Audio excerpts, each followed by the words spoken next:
Olá, bom dia. Você vai ver no Câmara com Notícia. Teto para os gastos públicos. O presidente da Câmara já entregou ao presidente do Senado a proposta que limita os gastos do governo por 20 anos. Comissão especial da Câmara aprova aumento do salário das carreiras policiais da administração federal. E reforma tributária. Novo relator da Comissão Especial sobre o tema defende redução do número de impostos, mas admite a possibilidade de retorno da CPMF. Do corredor das comissões ao vivo, Mariana Prichitsky. CPI da Lei Rouanet tem audiência para ouvir o ministro da Cultura. Hoje é quinta-feira, 27 de outubro. Agora em Brasília, 8 horas e 55 minutos, pelo horário brasileiro de verão. Esses são os destaques do Câmara com Notícia, que já está no ar.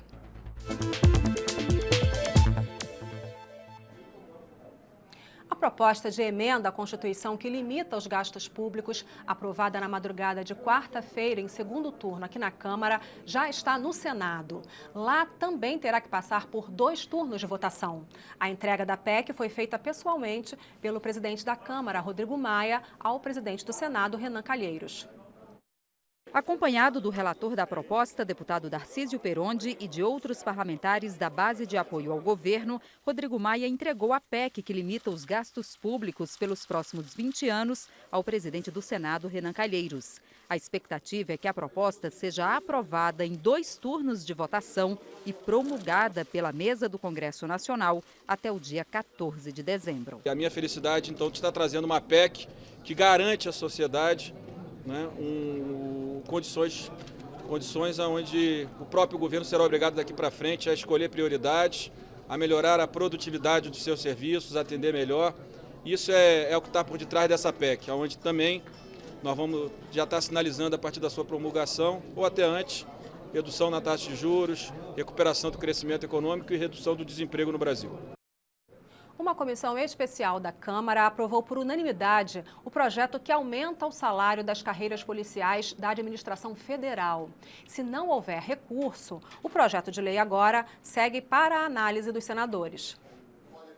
Todos foram favoráveis ao relatório do deputado Laerte Bessa, do PR do Distrito Federal. Se aprovado pelo Senado, o aumento será dividido em 3 parcelas até 2019. Por exemplo, para um delegado em fim de carreira da Polícia Federal ou da Polícia Rodoviária Federal, o salário subirá de R$ 22 mil para R$ 30 mil em 2019. Já para os agentes, os vencimentos passariam de R$ 12 mil para R$ 16.500.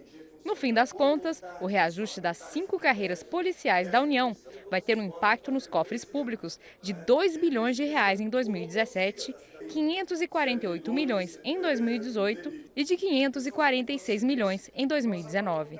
Mas alguns parlamentares temem que a PEC 241, que limita o teto de gastos do governo, possa prejudicar esse aumento. O deputado Francisquinho, vice-líder do governo, tem que explicar muita coisa. Tem que explicar, inclusive, as manobras que o governo fez para não aprovar esse projeto. O que foi dito aqui, que o governo não queria aprovar esse projeto antes de aprovar a PEC 241. Isso tudo foi dito. O deputado Francisquinho devia explicar isso e não apenas dizer o que os fatos fazem com que nós não acreditemos. Ou seja, o governo pode inviabilizar este projeto, que ele se transforme em realidade. Risco zero.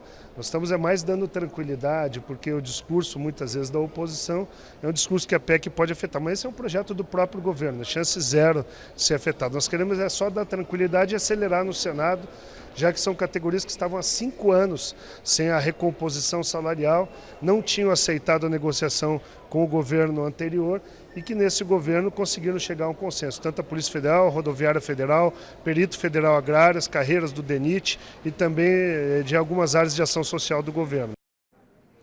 E olha, apesar da decisão da Comissão Especial, o presidente da Câmara, Rodrigo Maia, afirmou nesta quarta-feira que não é hora de conceder aumento salarial para o funcionalismo público. E explicou o porquê. Nesse momento, não há condições para nenhum aumento real. Porque o que nós temos é que garantir a reorganização das contas públicas, os indicadores econômicos precisam melhorar, e se os indicadores econômicos que eles melhorarem, vai melhorar a condição do próprio servidor. Que é o que eu estava dizendo aqui, se a taxa de juros cair, o servidor, que na sua maioria está endividado no crédito consignado, ele vai poder renovar o seu crédito daqui a pouco numa taxa de juros muito melhor que a taxa atual. Então isso é benefício para o trabalhador. Não é isso? Na hora que a taxa de juros cai, é benefício para o trabalhador. Na hora que a renda do trabalhador, na hora que o Brasil cresce, a renda do trabalhador cresce, você vai dar, mas do setor público não, verdade. Mas certamente um servidor é casado com alguém do setor privado. E se a renda do trabalhador do setor privado cresce, a renda da família cresce. Então a gente tem que entender que o equilíbrio fiscal é que vai trazer as condições para que o Brasil volte a crescer. É por isso que eu apostei tanto nessa PEC, vou apostar tanto na Previdência e estou falando com tanta clareza para as pessoas. Não é por má vontade que o governo ou o Congresso estão dizendo de forma clara que não há mais condição de aumento no curto prazo. Mas eu tenho certeza que no médio e longo prazo as pessoas vão entender que o que está sendo feito vai ter um impacto positivo na vida de cada um.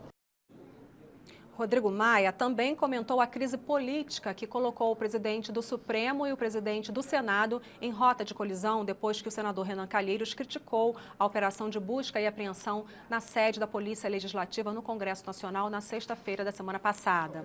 Os dois trocaram farpas pela imprensa e o Supremo decidiu ontem pautar o julgamento de uma ação que questiona se réus podem estar na linha sucessória da presidência da República, o que poderia comprometer a permanência de Renan Calheiros na presidência do Senado. Por sua vontade, Renan anunciou que vai questionar no Supremo e no Conselho Nacional de Justiça a autorização da operação na Polícia Legislativa no Senado e determinou ainda um regime de urgência para uma PEC que acaba com aposentadorias de juízes condenados por improbidade administrativa. No meio desse contexto, uma reunião que acontece amanhã para discutir um plano nacional de segurança vai colocar frente a frente os protagonistas dessa crise, a ministra Carmen Lúcia, do Supremo, o presidente do Senado, além do presidente Michel Temer e o presidente da Câmara. Rodrigo Maia disse ontem que será a oportunidade de mostrar a harmonia pelo bem do país. Isso aí vai ser superado. Eu acho que reuniões como a de sexta-feira é que vão dar a garantia de que não apenas a independência, que foi garantida essa semana dos dois poderes, com posições muito contundentes, mas na sexta-feira nós vamos ver que a harmonia entre os poderes, discutindo um tema que está na ordem do dia da sociedade, tem prioridade na pauta dos poderes brasileiros. Chama Mariana? Vamos direto, então, para o corredor das comissões, falar com a repórter Mariana Prischitski, que tem agora a agenda das comissões nessa manhã. Não é isso, Mariana? Isso, Vera. A Comissão de Seguridade Social e Família vai fazer daqui a pouco uma mesa redonda para discutir o ciclo de debate sobre o câncer de mama. A deputada Carmen Zanotto, que é do PPS de Santa Catarina, pediu esse debate e ela é presidente da Frente Parlamentar de Prevenção, Diagnóstico e Tratamento do Câncer e vai falar um pouco com a gente a importância, deputada, de discutir isso mais uma vez aqui na Câmara. Exatamente, esse é o segundo ciclo de debates do câncer de mama. Ele é organizado pela FEMAMA com todas as suas associadas. Nós vamos ter a participação aqui do grupo Recomeçar, que é das mulheres mastectomizadas do Distrito Federal, Rede Feminina de Combate ao Câncer, ouvindo em especial as pacientes que tiveram e que têm câncer metastático, as suas dificuldades de acesso ao tratamento, assim como especialistas, o Judiciário e também o Ministério da Saúde, para que a gente possa ampliar o acesso a essas pacientes a todos os tratamentos, em especial as medicações que hoje elas só têm acesso mediante ação judicial. Deputada, câncer de mama, quanto antes ser diagnosticado e tratado, como fazer as mulheres correrem mais aos médicos antes, fazer o autoexame, como que seja um assunto comum entre as brasileiras?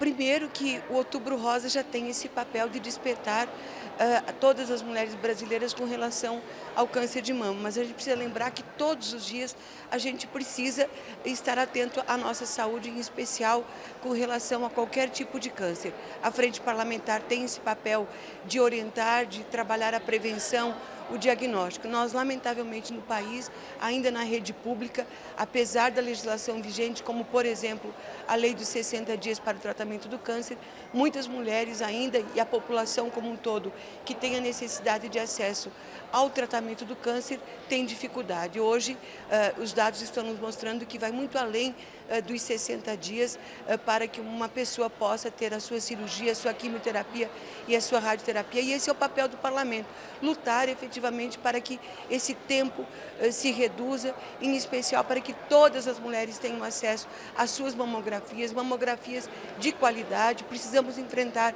um PDC que é de minha autoria, que está no Senado, onde mudou a forma de financiamento. Todos nós sabemos que os municípios não têm mais condições de colocar mais dinheiro na saúde. A mudança na forma do financiamento para as mamografias reduziu o número de mamografias, em especial para as mulheres de 40 a 50 anos de idade. Então, são lutas permanentes da nossa casa, dos parlamentares, minha como presidente da Frente Parlamentar de Prevenção, Diagnóstico e Tratamento, junto com todos os demais parlamentares, mas especialmente com o apoio da sociedade civil. Nós não seríamos nada aqui na Câmara se nós não tivéssemos a FEMAMA e outras instituições, como a Rede Feminina, o Recomeçar, enfim, todos juntos contra o câncer, para que a gente possa avançar e garantir à população brasileira aquilo que a gente quer para todos: o diagnóstico precoce e o tratamento mais rápido. Deputada, esse ciclo de debates hoje trata mais especificamente desse câncer de mama, isso é uma coisa mais séria. Exatamente, porque os outros tipos de câncer de mama, o acesso a alguns medicamentos já está padronizado pelo Ministério da Saúde, pelo CONITEC, e os municípios e as secretarias de Estado têm disponibilizado. Mas para o câncer de mama metastático, que é o mais avançado, alguns medicamentos não estão padronizados, e é isso que a gente vai debater na manhã de hoje. E é justamente uma doença que exige um tratamento mais rápido. Para dar qualidade de vida, porque ele já está avançado. Esse tipo de câncer, ele tem consequências mais graves do que quando você pega um câncer de mama na fase inicial. Porém, repito, o acesso a alguns tipos de medicamentos que melhoram a qualidade de vida dessas mulheres não estão disponibilizados ainda nos protocolos clínicos. Nós entendemos que a judicialização onera o poder público, porque cada secretaria municipal ou estadual e mesmo o Ministério da Saúde, quando compra por ação judicial, o poder de barganha no processo licitatório é menor, porque a compra é emergencial, e se a gente conseguir padronizar esses medicamentos também para as mulheres com câncer de mama metastático, o custo provavelmente para a aquisição dos medicamentos será menor. Deputada Carmen Zanotto, obrigada pela entrevista, bom debate lá na Comissão de Seguridade Social. Vera. Obrigada, Mariana. O assunto agora é a reforma tributária. O novo relator da comissão especial que analisa o tema apresentou o plano de trabalho e adiantou os pontos que pretende manter no relatório final. O deputado Luiz Carlos Rauli, do PSDB do Paraná, explicou que a ideia é reduzir o número de impostos, mas entre as propostas em debate está a criação de uma contribuição semelhante à antiga CPMF. Vamos ver então a explicação do relator. A medida que estamos propondo é um enxugamento desse sistema tributário de 16, 17 tributos, diminuir para 10, enxugando o número de tributos. Bom, vamos lá. Os impostos sobre a propriedade, o patrimônio, continuam os mesmos. O IPTU, o ITR, o IPVA, o ITCMD e o ITBI, continuam os mesmos. O imposto de renda, que é a base da renda, tem dois tributos hoje, o imposto de renda e a contribuição social sobre o lucro líquido. Nós vamos eliminar a contribuição social, fica só o imposto de renda, que poderá ser de base larga ou não, de acordo com a discussão. Eu vou trocar a CPMF pelo IOF. Aí nós vamos extinguir o IOF, né, o ISS, o ICMS, o PIS, o COFINS. Então nós vamos extinguir 6, 7, 8 tributos para que entre, né, o imposto de movimentação financeira para ajudar a Previdência. Então, isso estou falando no âmbito de uma reforma tributária. Se você me perguntar hoje se você aprovaria a CPMF sem reforma tributária, não, radicalmente não. Eu fui o maior contestador de criar novos impostos do Brasil. Primeiro, a carga tributária será a mesma. Nós não queremos aumentar a carga tributária, né, e nem é possível diminuir nesse momento de crise financeira da União, Estados e municípios. Segundo, nenhum Estado, nenhum município, nem a União vai perder arrecadação. Não haverá conflito distributivo de partilha nesse novo modelo que nós desenhamos. Quero deixar bem claro isso. A ideia que nós temos é que o Brasil precisa enfrentar o seu mais grave problema, que é o sistema tributário iníquo e injusto. E esta proposta atende a esta necessidade, porque ela não é minha. É uma proposta que está sendo praticada na Europa, nos Estados Unidos, no Canadá, e que o Brasil precisa chegar próximo desta proposta, dessa estrutura tributária.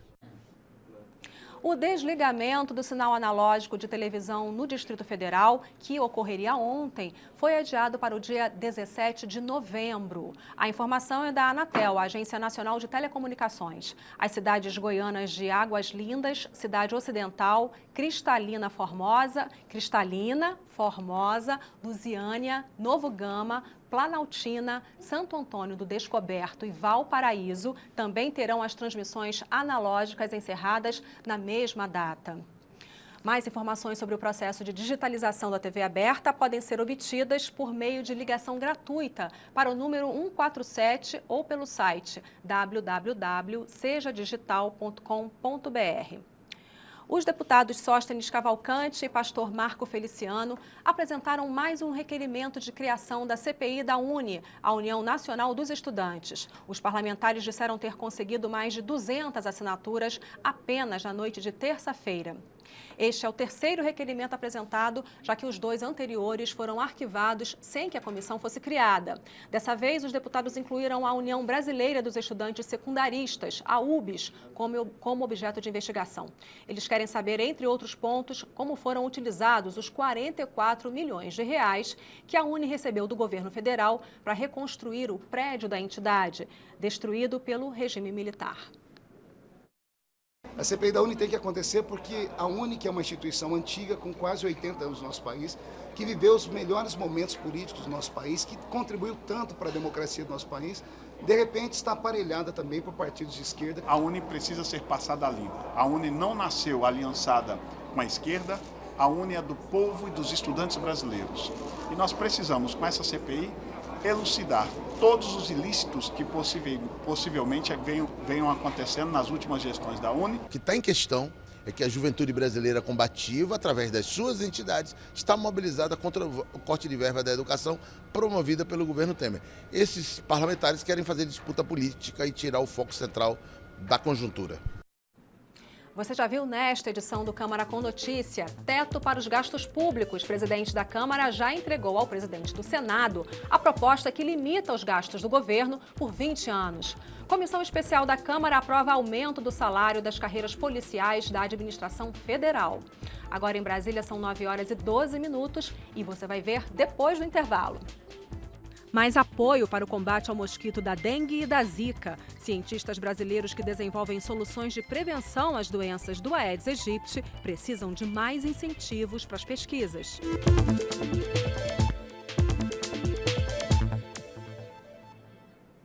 Agora em Brasília, 9h13 pelo horário brasileiro de verão. O Câmara com Notícia está de volta. A Comissão de Constituição e Justiça da Câmara aprovou uma proposta que prorroga a destinação de recursos do Fundeb, o Fundo de Desenvolvimento da Educação Básica, para pré-escolas comunitárias. Dessa forma, estabelecimentos sem fins lucrativos vão poder continuar a receber investimentos do Estado para matricular crianças até o cumprimento integral das metas previstas no Plano Nacional de Educação. O plano prevê a universalização do acesso à educação no país, sem uma meta que é muito difícil de ser cumprida. A proposta determina que as creches sem fins lucrativos, que recebem crianças de 4 e 5 anos, poderão firmar convênio com as prefeituras para receber investimentos públicos. Segundo os últimos dados do censo escolar feito pelo INEP em 2015, há cerca de 5 milhões de crianças matriculadas nessa faixa etária, mas estima-se que 600 mil que deveriam estar na pré-escola ainda não estão atendidas, representando 12% do total. O autor da proposta é o deputado Odelmo Leão. Ele explica que estas entidades atuam para suprir lacuna do poder público, garantindo o direito à educação das crianças de 4 e 5 anos. Para ele, o Estado sai ganhando com esta parceria, porque pode aproveitar a estrutura física e a mão de obra destas creches escolas que já estão em funcionamento. A parceria é fundamental quando o Estado não pode tudo.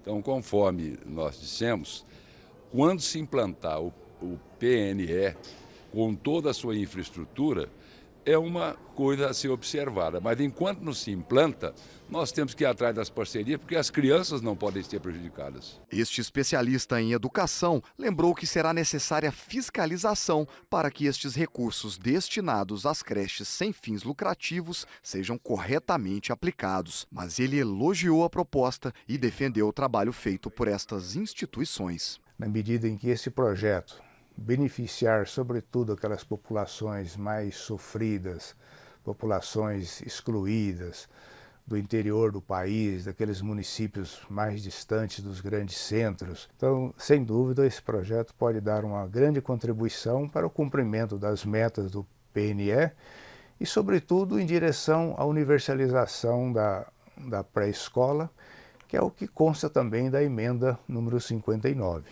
Que estabeleceu a obrigatoriedade de 4 a 17 anos de idade. A proposta segue agora para a análise do Senado Federal. E o Centro de Formação da Câmara, o CEFOR, realizou o 4º Seminário Internacional de Estudos Legislativos. Um dos temas debatidos foi a regulamentação da atividade de lobby no Brasil. Mas, afinal, o que é um lobista? E onde está o limite entre representar um interesse e fazer tráfico de influência? É o que você vê agora na reportagem de Tiago Ramos. Se, por exemplo, uma associação de idosos ligar e pedir que um deputado vote de uma determinada maneira, isso seria lobby? Se o escritório de advocacia oferecer informações importantes e o deputado mudar de posição, isso é lobby? A resposta para essas duas questões poderia ser sim, mas lobby ganhou um sentido sujo, virou caso de polícia, um erro. Onde houver organização da sociedade, haverá grupos que têm interesse em influenciar no processo decisório. Decisão em qualquer instância de qualquer poder, num tribunal ou até numa agência reguladora, faz parte. O que fazer disso? Esse grupo aí discute exatamente essa questão. Podemos encarar o assunto como os americanos, com regras rígidas. O cientista político Manuel dos Santos sugere um caminho mais simples, o do Chile. Lá, o primeiro passo foi de registrar todos os profissionais de relações institucionais e governamentais, ou RIG, se preferir. O caminho para evitar que essa prática degenere ou se desvirtue para outras atividades ou para outro tipo de prática ilícita é esse, trazer à luz e formalizar a atividade. O Brasil convive com a desregulamentação, mas não por muito tempo no que depender da deputada Cristiane Brasil. Ela é relatora de um projeto sobre o assunto. O que a gente pretende com esse PL é separar o joio do trigo. Esse é justamente o pedido de quem trabalha de maneira legítima na área. Seria quem, para quem e o que acompanha. E nós faríamos essa declaração junto à secretaria, a primeira secretaria da Câmara, e teríamos condição de ter acesso às dependências da Câmara dos Deputados. A relatora quer ir além disso e estabelecer limites para a atuação desses profissionais. Dessa maneira, eu acredito que fica muito visível, transparente, claro, o que é a relação governamental e a defesa de um interesse legítimo e a outra que já tem regulamentação própria. Reduzir ao máximo a população do mosquito Aedes aegypti. Este é o objetivo dos Centros Brasileiros de Pesquisa, que buscam soluções para conter o avanço de doenças como a dengue, a zika e a febre chikungunya. Cientistas estiveram na Comissão de Seguridade Social e Família da Câmara para compartilhar suas pesquisas e pedir apoio ao poder público. Wolbachia. Esta bactéria, presente em 120 espécies de insetos, como moscas e muriçocas, pode ser um dos principais aliados dos seres humanos no combate ao perigoso mosquito Aedes aegypti. Ela é capaz de reduzir a transmissão dos vírus causadores de dengue, zika, chikungunya e febre amarela. A Fundação Oswaldo Cruz já testa a Wolbachia em 4 municípios do estado do Rio de Janeiro. Na audiência pública, uma cientista da equipe mostrou os resultados. 80% dos mosquitos contraíram a bactéria amiga depois da primeira fase do programa. Na Austrália, testes já são feitos há 5 anos. A aplicação da Wolbachia se mostrou ainda mais eficaz. Só foram encontrados casos importados, não foram encontrados casos locais. E a gente percebe também uma redução do número de casos confirmados de dengue. A biofábrica Moscamed Brasil, da Bahia, usa também uma outra técnica no combate ao mosquito. Esteriliza os machos para impedir a reprodução. E a empresa Oxitec de São Paulo faz mudanças genéticas no inseto para matá-lo quando se transforma em larva. Um dado que foi apresentado pela Secretaria de Saúde do município de Piracicaba recentemente comparou o ano dengue 2014 e 2015. Esse bairro foi o bairro com a maior incidência de dengue na cidade e comparou com o ano dengue 2015 e 2016. E essa comparação mostrou uma redução de 91% nos casos de dengue verificados nesse bairro. Várias dessas novas tecnologias já estão prontas para serem usadas em uma população maior de mosquitos, em larga escala. Mas essa ampliação esbarra em algumas limitações. Nós temos um país continental. Não basta que essa tecnologia seja desenvolvida para atender uma grande, média, grande cidade, uma região. Essas tecnologias estão prontas do ponto de vista do desenvolvimento tecnológico, do conhecimento, da capacidade produtiva. O que falta é nós investirmos mais. Faltaria mais essa questão de ajuste entre o município, o estado e o próprio ministério e as empresas para que se faça um planejamento e assim o município consiga executar. Agora nós estamos a um passo do que seria o cruzar esses testes de pilotos de campo para as aplicações operacionais. E a preocupação, deputada, que aí valeria muito que a comissão interferisse, é que não deixasse que essas pesquisas parassem no tempo, que apoiasse Fiocruz, que apoiasse Moscamed, que apoiasse todas as instituições que estão trabalhando nisso e que estão precisando de um estalo para poder chegar nessa fase operacional. Vamos agora direto para as últimas informações, direto do corredor das comissões, com a Mariana Prischitsky. Vera, o destaque aqui no corredor das comissões é uma audiência pública da Comissão Parlamentar de Inquérito, a CPI, da Lei Rouanet, que hoje houve o ministro da Cultura, Marcelo Calheiro. Ele não chegou aqui à Câmara ainda, mas os assessores do ministro já estão lá na comissão, esperando para essa audiência pública, que deve começar em instantes. No plenário Ulisses Guimarães não tem votação marcada para hoje, apenas 2 sessões solenes, além de uma sessão de debates para a discussão, para os debates, discursos dos deputados. As sessões solenes, a primeira começa daqui a pouco, e agora de manhã, sobre a homenagem ao Dia da Reforma Protestante e ao Dia Nacional da Proclamação do Evangelho. Às 4h tem outra audiência pública, outra sessão solene no plenário, em homenagem aos 90 anos da Associação Brasileira de Enfermagem. E às 2h é a sessão de debates para os discursos dos deputados. Essa é um pouco da agenda da Câmara dos Deputados, hoje, quinta-feira. Vera. Obrigada, Mariana. Bom dia de trabalho para você. E nessa edição do Câmara com Notícia, você ficou sabendo que o presidente da Câmara já entregou ao presidente do Senado a proposta que limita os gastos do governo por 20 anos. A Comissão Especial da Câmara aprovou um aumento do salário das carreiras policiais da administração federal.